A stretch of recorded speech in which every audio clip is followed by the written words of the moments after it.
지난 시간에 압살롬이 저 구슬 땅에서부터 예루살렘으로 돌아오기는 했지만 예루살렘에 왔지만은 다윗 왕을 만날 수도 없는 그런 상태였다고 하는 것까지 살펴보았습니다.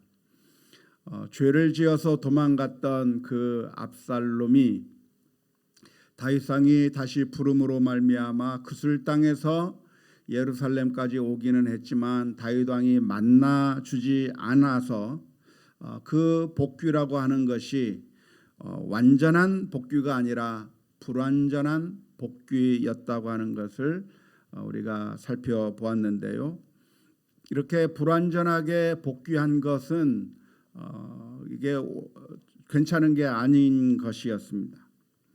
물론 저 구슬 땅에서 정말 아무도 모르는 사람들 속에서 나그네로 고통스럽게 살아가는 것보다야 자기의 고향으로 돌아와서 친척들과 함께 그리고 동료들과 함께 아는 곳에서 지내는 것이 훨씬 더 나은 좀 더 나은 상태에 오기는 했지만 그러나 다윗 왕을 만날 수 없다고 하는 것, 아버지인데 아버지에게 갈 수 없다고 하는 것, 그것은 괜찮은 게 아닌 것이죠. 그래서 오늘 읽은 말씀 32절의 말씀에 보면 압살롬이 요압에게 뭐라고 얘기합니까? 이런 식으로 내가 이곳에 있느니 차라리 내가 그술에 있는 게 더 낫겠다. 내가 이런 식으로 예루살렘에서 살고 있느니 그술에서 살고 있었던 것이 훨씬 더 나았겠다고 이야기를 합니다. 객관적으로 따지자고 한다면, 엄밀하게 따진다고 한다면 그술에 있는 게 좋겠습니까? 예루살렘에 있는 게 좋겠습니까? 예루살렘에 있는 게 훨씬 좋은 거죠. 그술에 있는 것보다야 예루살렘에 있는 게 그나마 나은 것이지만 다윗 왕을 만나지 못하고 있다고 하는 그 자신의 그 갈망, 그것을 강하게 표현하기 위해서 내가 뭐 하려고 이곳에 왔는지 자괴감이 든다. 차라리 그술에 있었더라면 더 나을 뻔했다라고 이야기할 정도로 이 압살롬의 마음이 괴롭고 정말 너무나도 힘들었다고 하는 그 마음을 32절 말씀 가운데서 표현해 주고 있는 것입니다.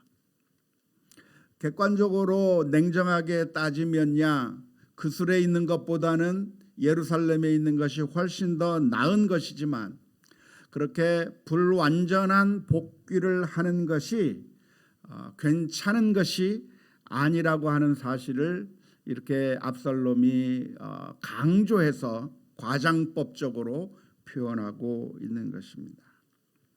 그래서 압살롬은 2년 동안 예루살렘에서 살았지만 2년 동안 다윗 왕을 못 만난 거예요.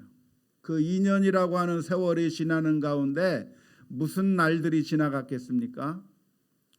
6월절이 지나가는 거죠. 6월절이 몇 번 지나갔어요? 2번 지나가는 거예요.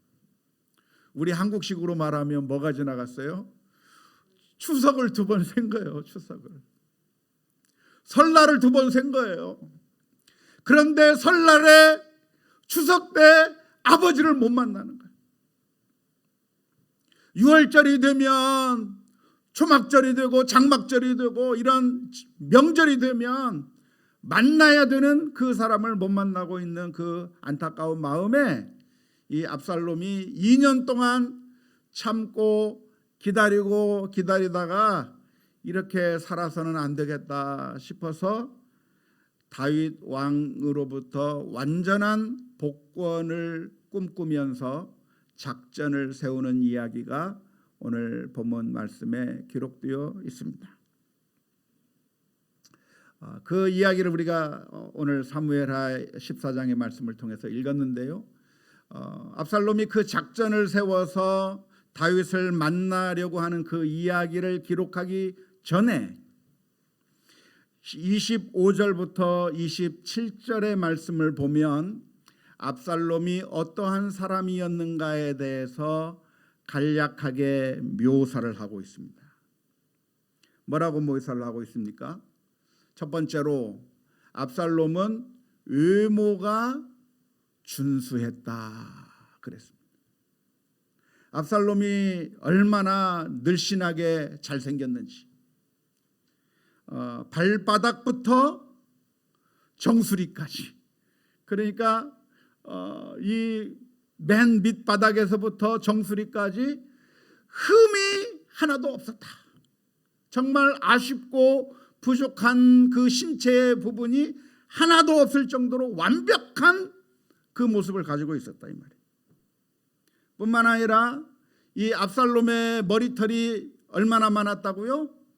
엄청나게 머리숱이 많아가지고 이것을 한번 깎을 때마다 그 머리의 그 무게가 200세겔이 나갈 정도로 그 머리숱이 엄청나게 많았다는 거예요.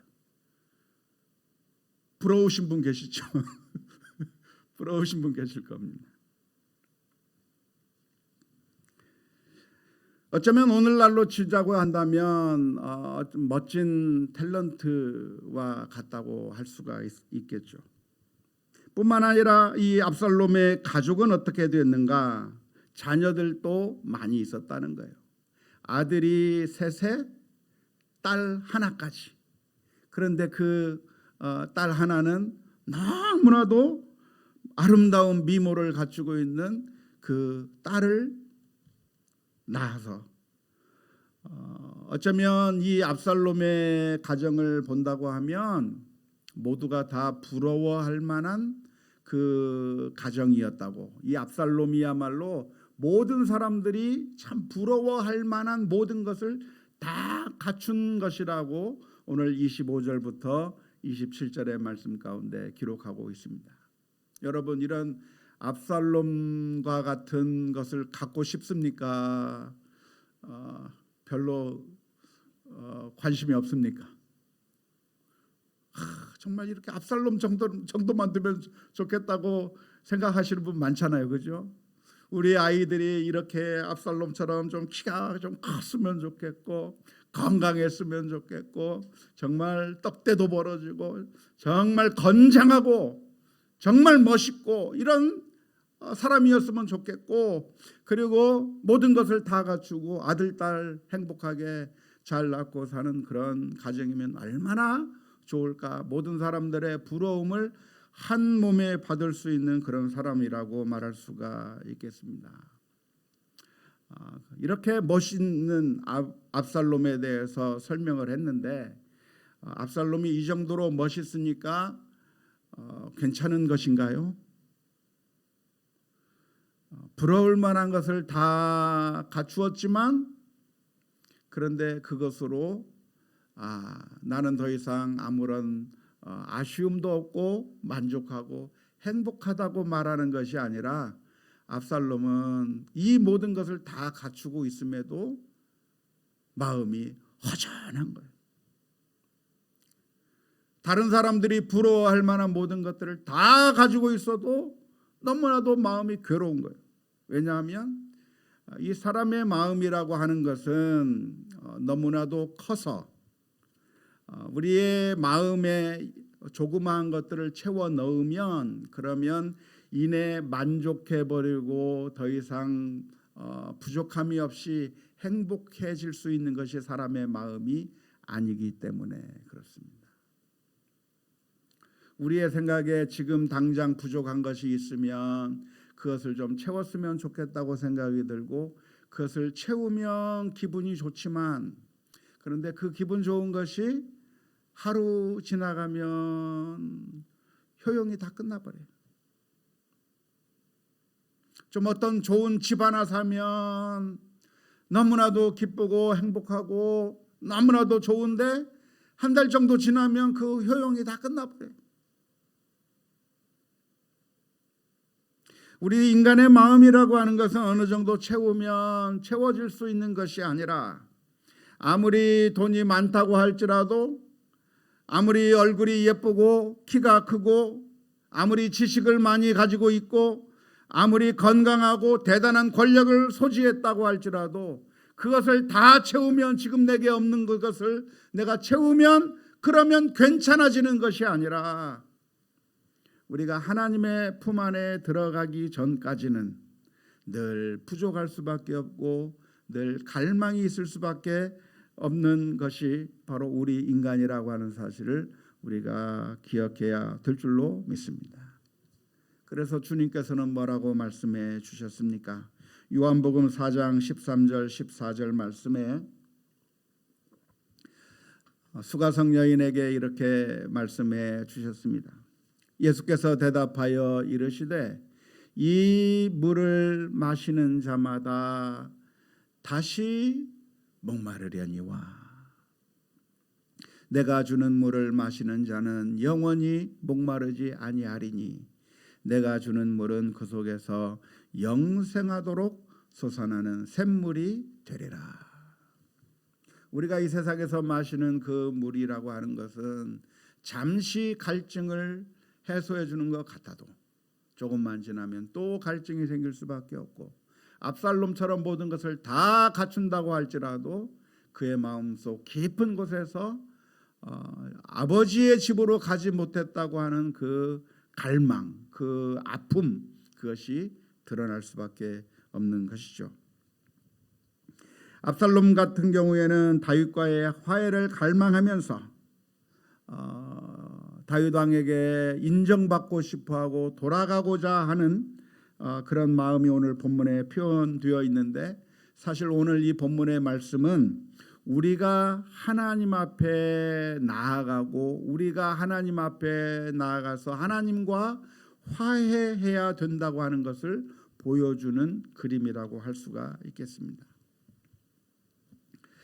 아무튼 이 압살롬은 아버지에게로 돌아가고 싶은데 아버지에게 돌아가는 그 방법으로 무엇을 선택하냐면 요압 장군을 선택하는 거예요. 그래서 요압 장군을 부릅니다. 요압 장군님 좀 와서 내 얘기 좀 들어보세요. 내 억울한 사정 좀 들어보세요 하면서 요압 장군에게 사람을 보내서 오라고 했는데 안 와요. 그래서 또 다시 사람을 보내가지고 요압 장군을 또 초대했는데 또 요압 장군이 또 안 와요. 왜 안 올까요? 모르죠. 왜 안 오는지. 그런데 이 압살롬이 하도 안 온, 이 요압이 안 오니까 압살롬이 무슨 계획을 세우냐면 이 요압을 우리 집으로 불러야 되겠다고 하는 생각이 들어서 요압 장군의 보리밭에 불을 질러서 그 모습을 본 요압 장군이 오게 만들었고, 그래서 이제 자신의 이야기를 요압 장군에게 하는 이야기가 기록되어 있는 것입니다. 여기서 우리가 한번 질문을 던져볼 수가 있는데요. 왜 압살롬은 요압 장군을 불러야만 했었을까요? 아버지 다윗에게 가고 싶으면 그냥 가버리면 되는 거 아닌가요?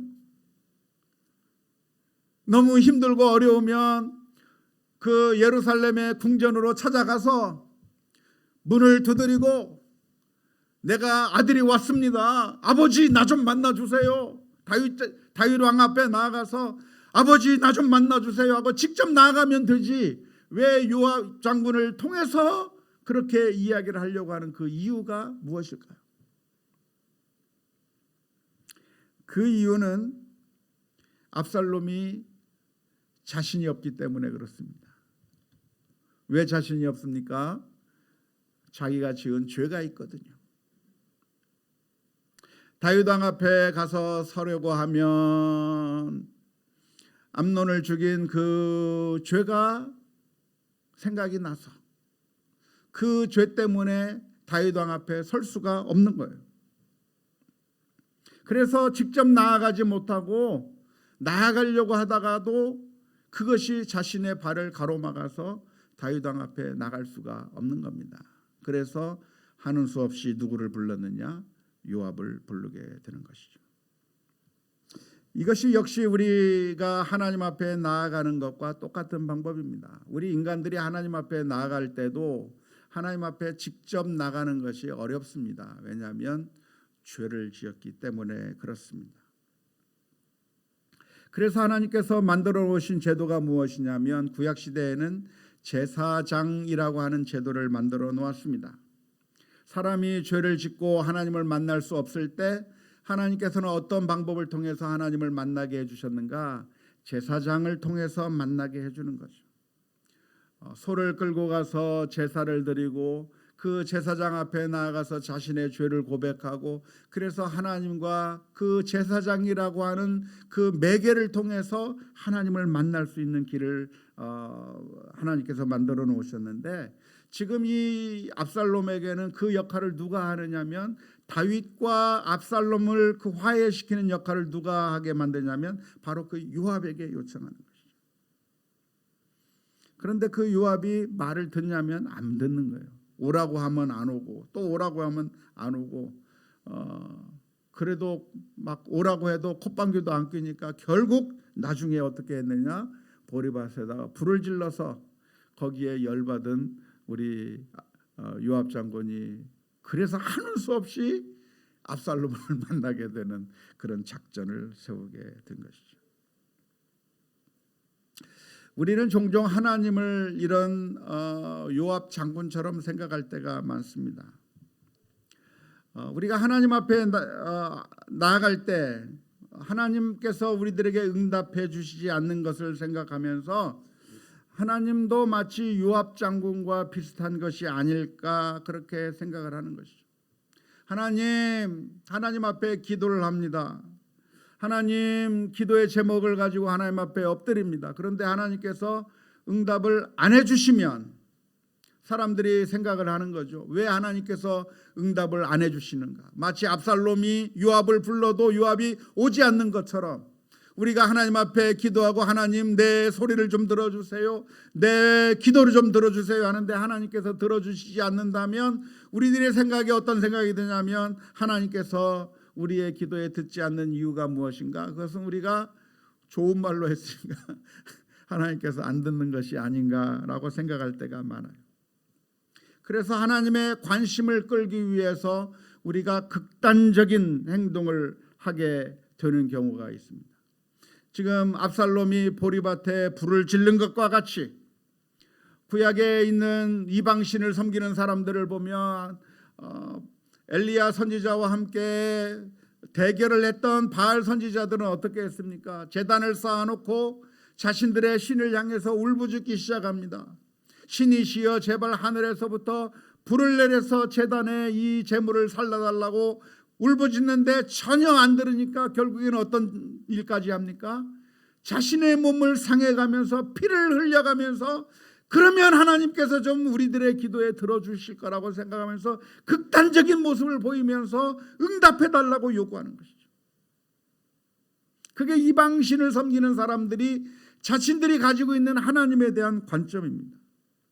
하지만 하나님은 어떤 하나님인가? 그런 하나님이 아니에요. 하나님은 어떤 하나님인가? 요압과 같은 하나님이 아니라 하나님은 어떤 하나님이십니까? 귀를 기울이시는 하나님이라고 하는 것을 믿으시기를 바랍니다. 우리 부모님이 자녀들의 소리에 귀를 기울이고 민감하게 주시하고 있는 것과 마찬가지로 하나님은 어떤 분이신가? 우리의 기도에 귀를 기울이시고 우리의 신음소리조차 귀 기울이고 계신 하나님이라고 하는 사실을 믿으시며 하나님 앞에 나아가는 우리 모두가 다 될 수 있기를 주님의 이름으로 축원합니다. 그런데 우리가 때때로 기도하면 하나님께서 전혀 안 듣는 것처럼 그렇게 생각될 때가 있습니다. 아무리 기도해도 하나님께서는 전혀 응답하지 않는 것처럼 느껴질 때가 있습니다. 그럴 때 우리가 종종 어떤 생각이 드냐면 하나님도 요압 장군 같은가? 하나님도 나에게는 관심이 없는가?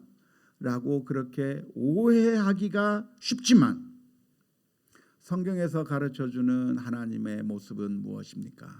성경에서 가르쳐주는 하나님은 귀를 기울이시는 하나님, 요압의 중재에 의해서 할 수 없이 움직이시는 하나님이 아니라 사실은 하나님은 우리를 위해서 먼저 중재자를 보내주시는 하나님 편에서 우리를 너무나도 사랑하사 독생자를 주시고 십자가에 못 박혀 죽게 만드시고 그래서 모든 사람들을 하나님에게로 불러들이시길 원하시는 하나님이라고 하는 사실을 기억해야 될 줄로 믿습니다. 하나님께서는 이 세상을 사랑하셔서 독생자를 주셨고 그리고 저와 여러분들을 하나님의 자녀로 삼아 주셨습니다. 아무튼 요압은 처음에는 압살롬의 부름에 응답하지 않았지만 그러나 결국 압살롬이 보리밭에 불을 저지른 이후에는 만나서 이야기를 듣고 그리고 다윗에게 찾아가서 다윗에게 이야기함으로 말미암아 결국 다윗과 압살롬이 재회하게 되고 그동안 응어리지고 마음속에 장벽이 있었던 것들이 다 무너지게 되고 결국 마지막에 압살롬이 복권되게 되는 그런 해피 엔딩으로 끝나는 이야기가 오늘 본문의 말씀입니다. 사랑하는 성도 여러분, 오늘 저와 여러분들은 어떠한 사람이 되어야 마땅합니까?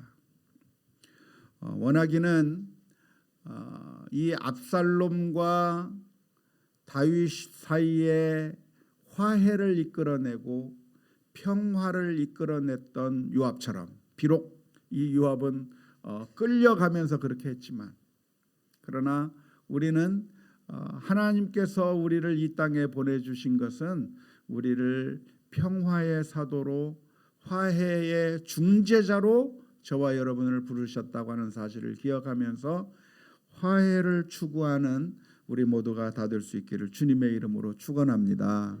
마태복음 5장 9절 말씀에 보면 예수님께서 이런 말씀을 해주셨습니다. 화평하게 하는 자는 복이 있나니 그들이 누구의 아들이라? 하나님의 아들이라 일컬음을 받을 것이며. 자, 우리가 이 세상에 살면서 화평케 만들어야 돼. 평화를 만들어야 되는 거예요. 샬롬을 만들어야 되는 거죠. 화평케 하는 자가 평화를 만드는 자, 화해를 만드는 자가 누구라? 하나님의 자녀다. 그 사람이 하나님의 자녀다. 자, 그러면 그 반대말은 무엇인가요? 그 반대말. 싸움을 부추기는 자, 이간질을 시키는 자. 그 사람은 누구의 자녀일까요? 사탄의 자녀가 되는 것이죠.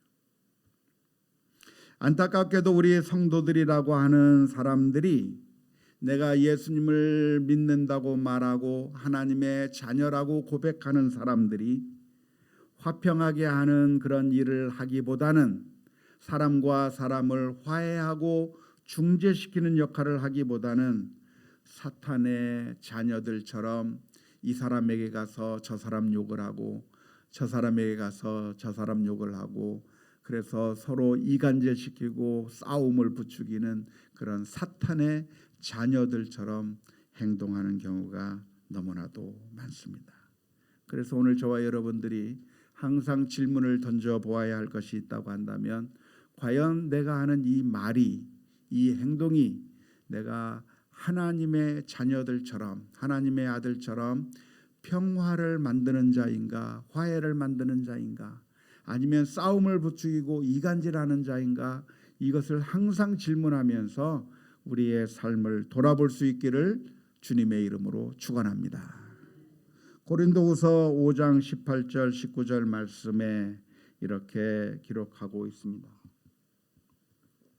모든 것이 하나님께로 났으며 그가 그리스도로 말미암아 우리를 자기와 화목하게 하시고 또 우리에게 화목하게 하는 직분을 주셨으니 곧 하나님께서 그리스도 안에 계시사 세상을 자기와 화목하게 하시며 그들의 죄를 그들에게 돌리지 아니하시고 화목하게 하는 말씀을 우리에게 부탁하셨느니라. 우리가 하나님으로 말미암아 우리 주님으로 말미암아 하나님과 화목하게 되었다고 한다면 이제 우리는 어떻게 해야 됩니까? 이 세상의 수많은 사람들을 화목하게 하고 화해하게 만들고 평화를 만드는 일에 우리 모두가 다 쓰임을 받는 그런 우리 모두가 다 되어야 될 줄로 믿습니다. 그래서 우리의 기도의 제목이 무엇이 되어야 됩니까?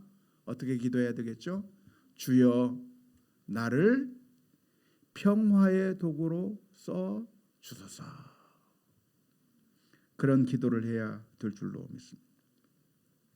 성 프란치스코라고 하는 사람이 쓴 기도문에 주여 나를 평화의 도구로 써 주소서라고 하는 기도문이 있습니다. 성 프란치스코는 이렇게 노래를 했습니다. 미움이 있는 곳에 사랑을, 상처가 있는 곳에 용서를, 분열이 있는 곳에 일치를, 의혹이 있는 곳에 믿음을 심게 하소서. 주여 나를 평화의 도구로 써 주소서. 오류가 있는 곳에 진리를, 절망이 있는 곳에 희망을, 어둠이 있는 곳에 광명을, 슬픔이 있는 곳에 기쁨을 심게 하소서.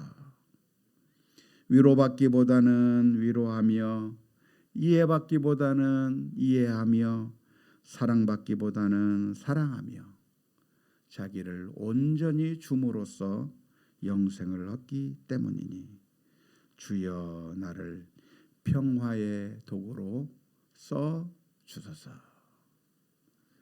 무슨 일이 있을 때마다 쫓아다니면서 사람들의 마음을 분노하게 만들고 이간질시키고 그리고 회방을 놓고, 그런데 우리들의 재능과 그 모든 것들이 사용되기보다는 절망하고 있는 사람들이 있으면 희망을 갖게 만들고, 울고 있는 사람들이 있다고 한다면 기쁨을 회복할 수 있도록 도와주고, 낭망하고 있는 사람들이 있다고 한다면 소망을 가질 수 있도록 도와주고, 싸우고 있는 사람들이 있다고 한다면 화해할 수 있도록 도와주고.